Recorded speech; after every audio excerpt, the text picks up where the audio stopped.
Hello, my name's Patty Q, and this video will be documenting my journey through my senior project. There are a lot of layers, so let me start from the beginning. I began by thinking about what topics that were interesting to me.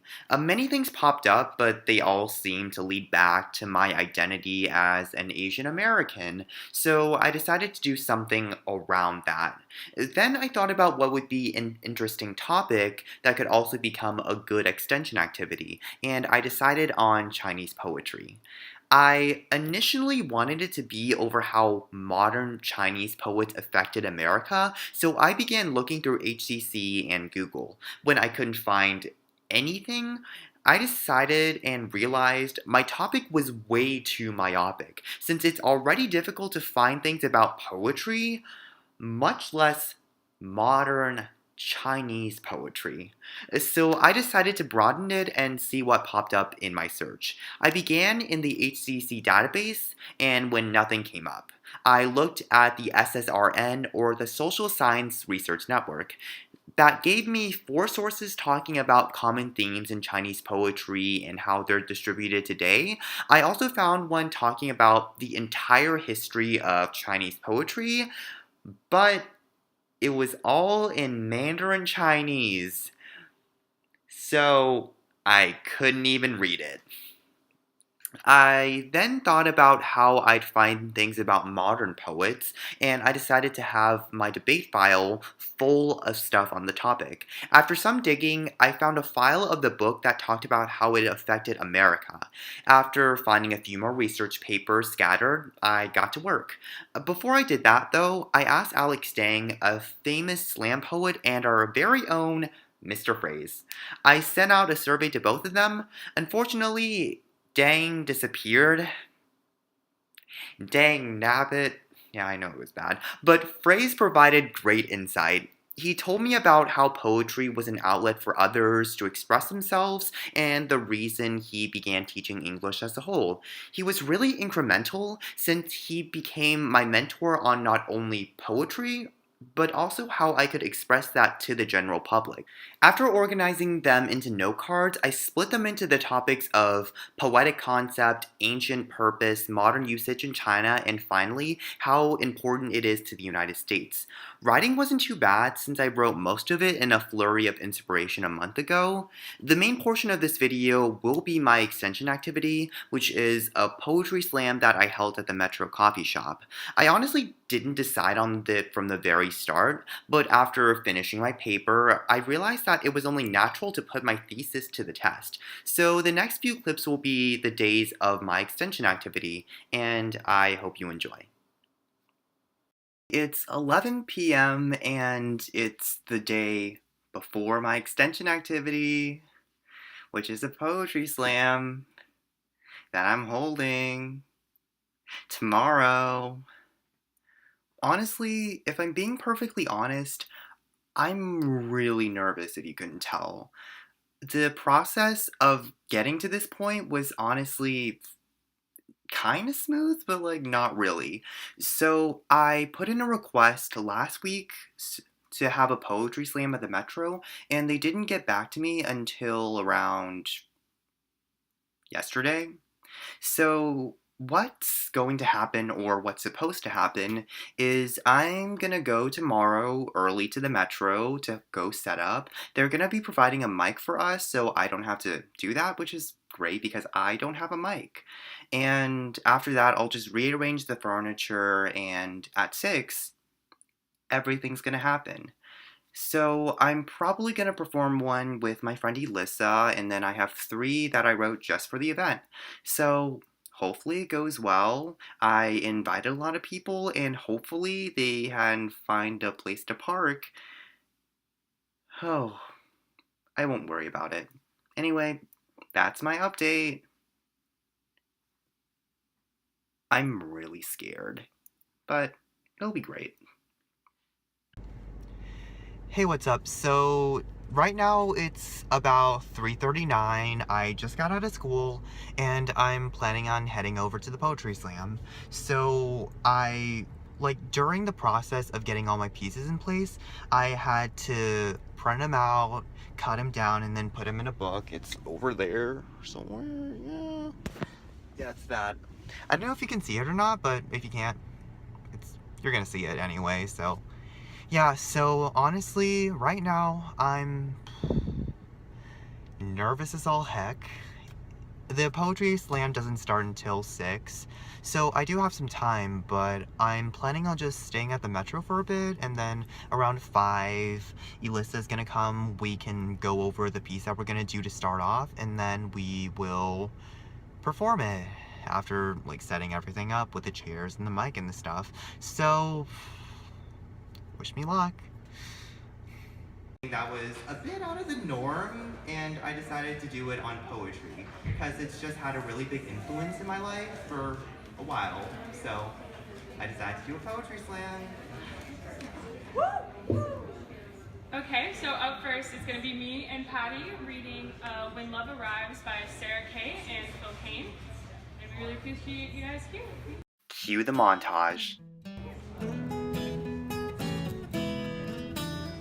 I knew exactly what love looked like in 7th grade. Staring at the sky is like singing a song. So this one is actually requested by Patty Q. Yeah. So it's called Smoke. When the world fades into smoke and everything goes dark, we will stand taller while we choke. A bird, flapping away, sailing in between the land and the sky. Ink hearts are burdened with disfigured souls and damaged minds. Their arteries spew out painful memories, their veins obstructed by poisonous perfectionism. You were my heart, walking outside my body. Does it count as a backstab when they look you in the eye as they twist the knife? God's hands can cradle me and throw me wherever I land. Just please let me dance with the stars and jump with the moon, and let my soul soar in the watercolor pits of nothingness. The warm embrace that my parents never gave me. My word stress and quiet couldn't hold up just as I do. Stop the montage. Okay, so this is the last poem that I read in the night, and the reason that this was my closer was because this really just encapsulated why I really wanted to do poetry in the first place. What this piece really meant to me was the ability to represent other people when they really don't have a voice in the matter. So, I hope you enjoy. Start again. So this poem is dedicated to those who didn't get a chance to speak. This poem is entitled New Roses, kind of like a pun with neurosis and new roses. Yeah. And I do borrow 2 lines from Sarah Kay, so just to clarify. The day I saw you, I just knew that there was something. As I sat next to my mother in the back pew, I looked over at you, and you looked at me. This continued for weeks, as if our glances became a secret code that only we could decipher. And when I finally heard your voice, it wasn't just magic, it was pure poetry. When you had told me those 3 magic words, after reading a poem you wrote just for me, I didn't doubt you for a second. Not because I fully believed you, but because the alternative was something I didn't want to think about. When you told me I just needed to lose some weight, I didn't doubt you for a second. Not because I fully believed you, but because the alternative was something I didn't want to think about. Your words were poetry, so I never wanted you to be tongue-tied. I scraped off my skin so that you could have a flat surface to ride on, and as my bones became wishing wells just for you, you wished for someone else. Like the moonlit woman you had drawn with your calligraphy tongue for the hollowed-eyed boy that you always claimed to be. The first time you saw me cry, you compared my body to a garden, my lips a bouquet of roses clipped by the shears of past lovers. When I finally told you I was leaving you, you compared my body to a battlefield. You called my lips a ticking time bomb. You called my tongue a trigger aimed at the hollowed-eyed boy that you always claimed to be. So I became the convict in my own story, the caricature that needed to be rescued. It took so long for me to leave you, I forgot to mourn the body I had lost along the way. Because when you become a poem, your words are scratched out of your own story. If I had to tell myself anything, I would say that your lips are not roses, ripe and writhing from the thorns of past lovers. They did not clip off your petals and leave you to die. They're just lips. Flesh and blood, skin and tendon, so speak the words he never lets you say, because his words are not your savior, and your body is not his therapy. One day, if you become someone that others want to hold, you can let them hold you. If they want to touch you, then you can let them touch you. But never forget that you are a man, a woman, starlight. You are not a battlefield. And you are not his poem.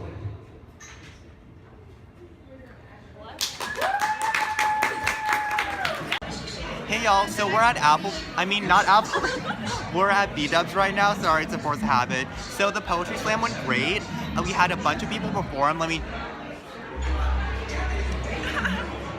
Yeah, they were awesome. We also had Elissa, then Ryan, then like a bunch of other people that got up. And yeah, a random girl from the Metro. And it was like, yeah.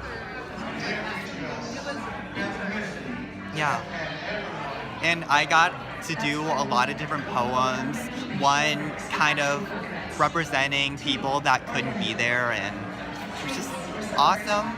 I'm gonna eat a bunch of wings, it'll be dope, and I hope I really get an A on the senior project because I worked very hard.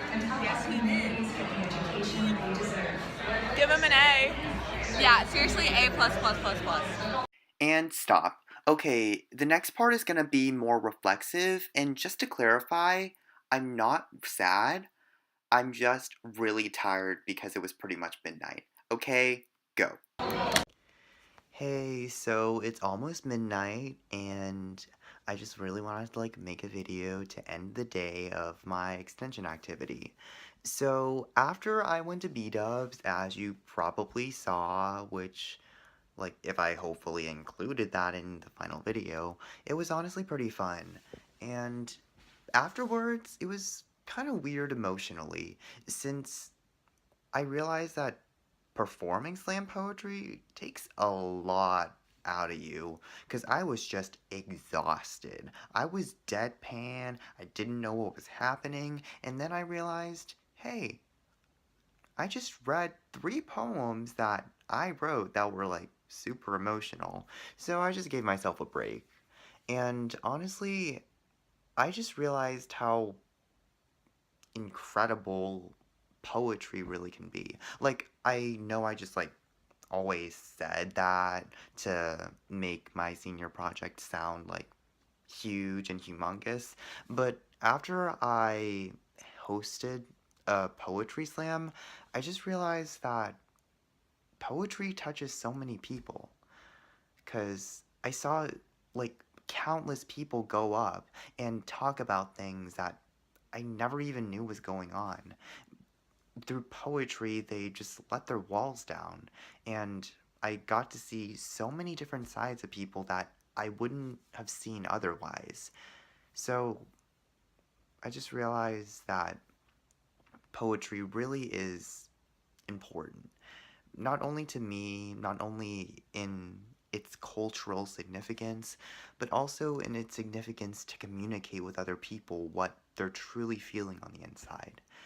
I'll probably be making a more formal reflection because I am in Nap's class and he has high expectations. And I did. Hello.